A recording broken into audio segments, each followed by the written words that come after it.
ইনকিলাব জিন্দাবাদ জিন্দাবাদ জিন্দাবাদ ইনকিলাব জিন্দাবাদ জিন্দাবাদ জিন্দাবাদ আমার দাবি মানিল মানিল মানিল সরকার আমার দাবি মানিল মানিল মানিল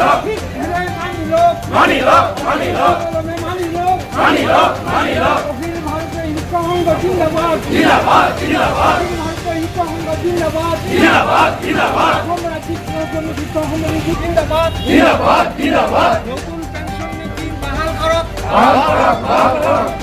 পুরোনো পেনশন নীতি বহাল করক বহাল করক বহাল করক বাতিল করক বাতিল করক বাতিল করক বাতিল করক বাতিল করক নিয়মিতকরণ করক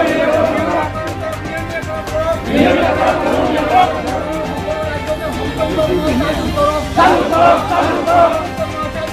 চালু করক জিন্দাবাদ জিন্দাবাদ আন্দোলন চলিছে চলিছে চলিব শিক্ষক সমিতি জিন্দাবাদ জিন্দাবাদ জিন্দাবাদ শিক্ষক সমিতি জিন্দাবাদ জিন্দাবাদ জিন্দাবাদ জিন্দাবাদ জিন্দাবাদ জিন্দাবাদ জিন্দাবাদ জিন্দাবাদ আজি আমাৰ এই কাৰ্যসূচীত আমাৰ অখিল ভাৰতীয় প্ৰাথমিক শিক্ষক সংঘৰ আহ্বানত অসম ৰাজ্যিক প্ৰাথমিক শিক্ষক সন্মিলনৰ নিৰ্দেশ মৰ্মে আমি গোটেই অসমৰ লগতে আমি ধুবুৰী জিলাৰ প্ৰাথমিক শিক্ষা বিষয়াৰ কাৰ্যালয়ত এই কাৰ্যসূচী আমি পালন কৰি আছোঁ। আমাৰ 1 ঘণ্টীয়া কাৰ্যসূচী আজি আৰু এই কাৰ্যসূচীত আমি বহুত 4টা দফা লৈ আমি ইয়াত বহিছোঁ। ইয়াৰ প্ৰথম দফাই হৈছে যে আমাৰ যিখিনি নতুন পেনশ্যন নীতি গভৰ্ণমেণ্টে বাহাল কৰিছে সেইখিনি আমি আগৰ পৰাই এইটো চিঞৰ বাখৰ কৰি আছোঁ। এইখিনি আমি বাতিল কৰাৰ কাৰণে আমি চৰকাৰক আহ্বান জনাই আছোঁ, কিন্তু চৰকাৰে আমাক তথাপিও জাপি দি আছে।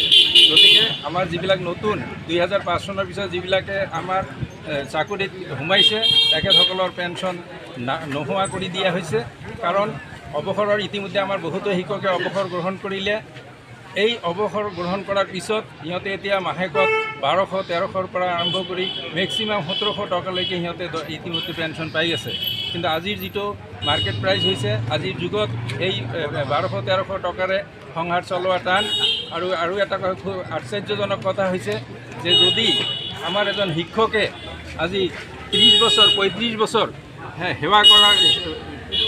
দেশক সেৱা কৰাৰ পিছত সিহঁতক যদি পেঞ্চন নাপায় আৰু এজন ৰাজনীতিবিদ যেনেকুৱা ধৰণৰ MLA MP হৈ পেলাই সিহঁতে আজি 5 বছৰ